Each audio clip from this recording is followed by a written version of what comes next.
So I'm about to put together a smoke with two pork shoulders and a brisket. This is a prime brisket, and I'm just about to get the process started. I'm going to wet these down. I've already mixed my seasoning up. Let's put a little bit of water on them for that seasoning to stick. I'm just going to wet that down and make sure that's good to go. I'm going to do the same thing with the brisket. Make sure I get inside here. I gotta get a mounted camera. Clearly, this is a pain in the neck. But I wet it down like this here. Wet the brisket down. I'm not gonna use the same glove hand to do that with the brisket. Get another glove for that. But basically, I wet this down, and then I am gonna sprinkle it down. And I'm going to use a mixed seasoning that I do.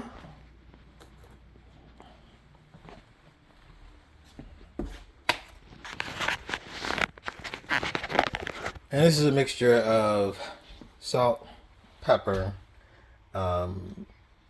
garlic, but I also have a number of other seasonings that I drop into it as well.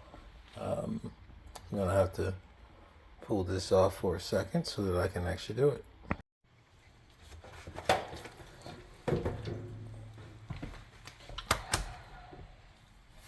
So I've completed the seasoning of the pork shoulder, and now I just have to finish the brisket off. I put a little bit more water on here, and that water is just what I'm going to use. It's not that much of a binder, really. It does give something for the seasoning to stick to. Most people will use mustard. Sometimes I've used oil. This time I'm just going to use some water. And actually, before I use that, what I'm going to do first with the brisket is I'm going to put some pepper on it first. Because I just want pepper kind of right at that base. And I'll do this on the meat side as well as the sides to make sure that everything gets seasoned.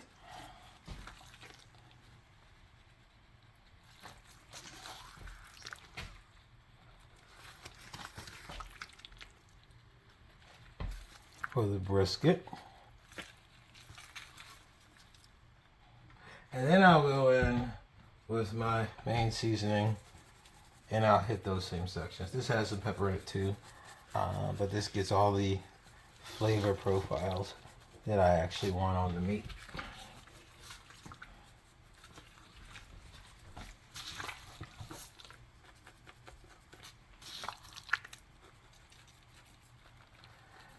And I'm gonna flip this over. Oh, so I gotta get this side. Don't want to leave anything out. And I'll go back to the pepper. Hit that again on the fat side. I try to leave about a quarter inch of fat on there. Sometimes you get a gouge or two, which I did here. And then I'm gonna hit it again with my base seasoning with all the spices in it. And these jokers are now ready to put on. I'll get this on the smoker shortly, and this should be a relatively long cook. I'm guessing it's going to be 10 hours or so. I try to keep the cooking temperature low, sometimes somewhere between 250 and 275. I'm actually going to start a little bit lower this time, probably around 190 to 200, and then I will kick it up. But that looks good. That looks good. Stay tuned for more.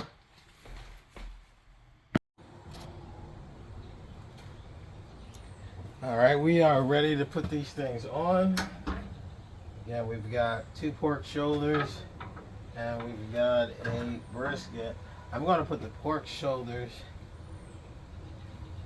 Let's see. I'm probably going to put the pork shoulders to the back, against the back wall of the smoker, and the brisket on the bottom shelf, and then the brisket is going to go on the front side so that the brisket's not dripping on those pork shoulders. So that's how I'm going to handle this. I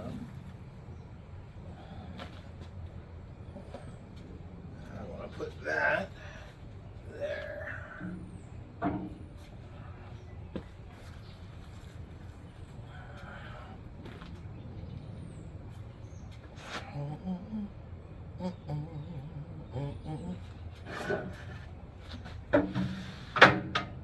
So that's in. A little bit there. I'm going to get this brisket on, and we are going to put that point towards where the fire is.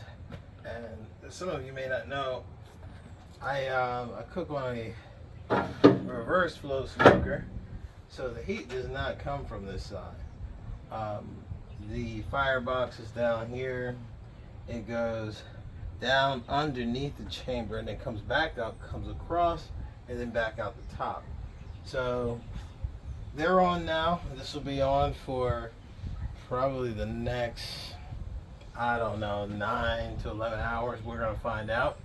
And I'll be checking that temperature throughout. I'll get the thermometers in soon, but they're not going to go in right now. And I'm going to keep the temperature right at around, well, in the beginning, right between like 190 and 225. And then I will kick that up to around 250 at some point. So we'll check back in later.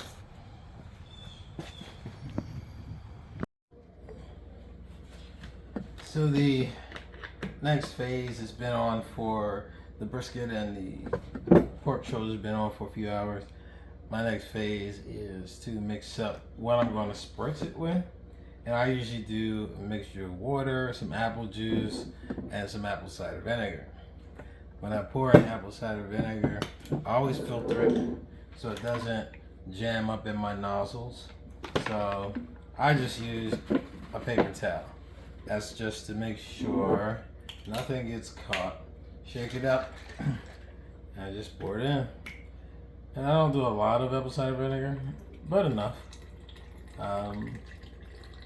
That's about enough. Most of what's in there is apple juice and water. And that'll get me through the whole cook. And that's enough apple juice. And the rest of what I put in there is going to be water.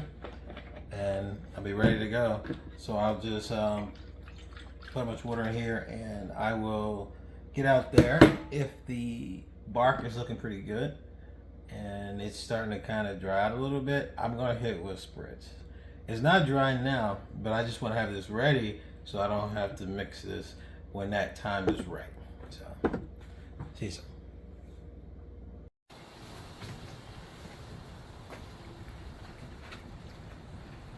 So I'm ready to spritz this and get this ready. The meat, well, the brisket is right at 153. One of the pork shoulders is at 157 and the other at 134. I'll pull this out.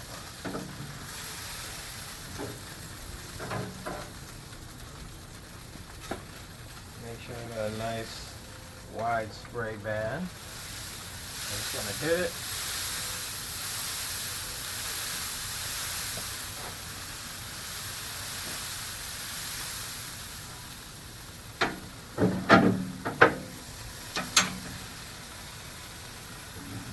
And hit these pork shoulders as well.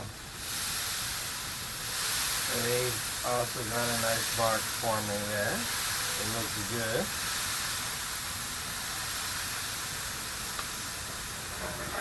I'll come back in a while and see if I need to hit it again.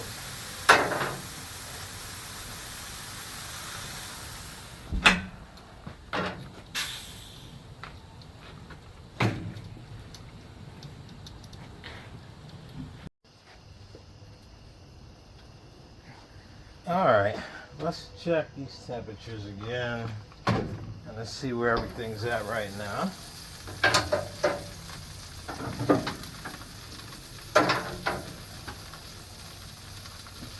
the flat.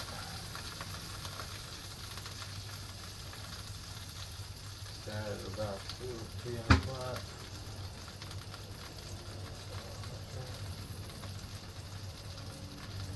So the point is not all the way there.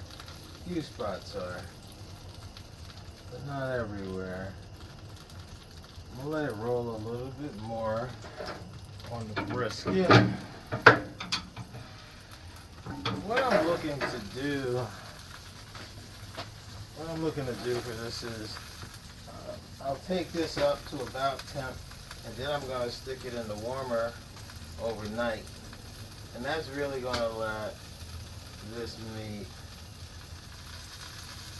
tenderize. Most of his pork shoulder is there.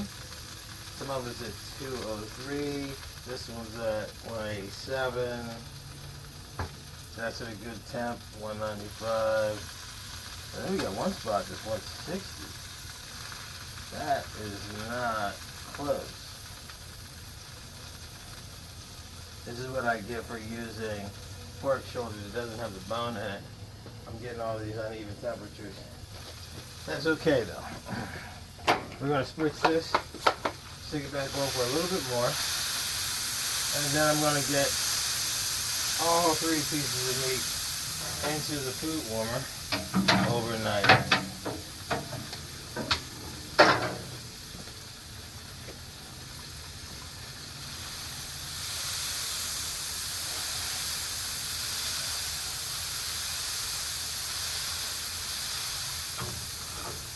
Alright, that looks good.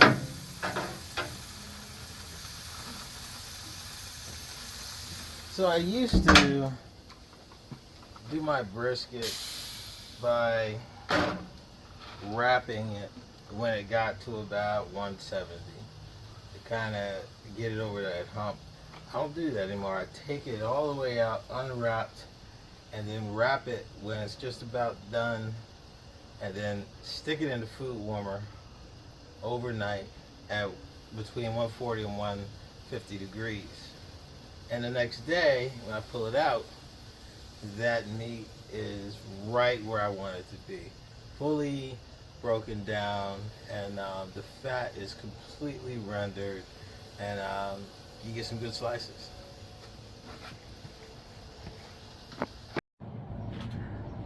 So I put the brisket and the pork shoulder on the warmer last night. They're still there. We'll get back to that a little later when I pull it out of the warmer. But something else that I like to throw together for these kinds of meals is smoked tomatoes. And on the smoked tomatoes, there's some spices on there, but what you can see is chopped up garlic there. And after about an hour or so on, I'll also throw in there some basil, throw on top of it, but I don't want the basil to dry out too much. So now it'll go on for a little bit. You'd be surprised at how good smoked tomatoes are.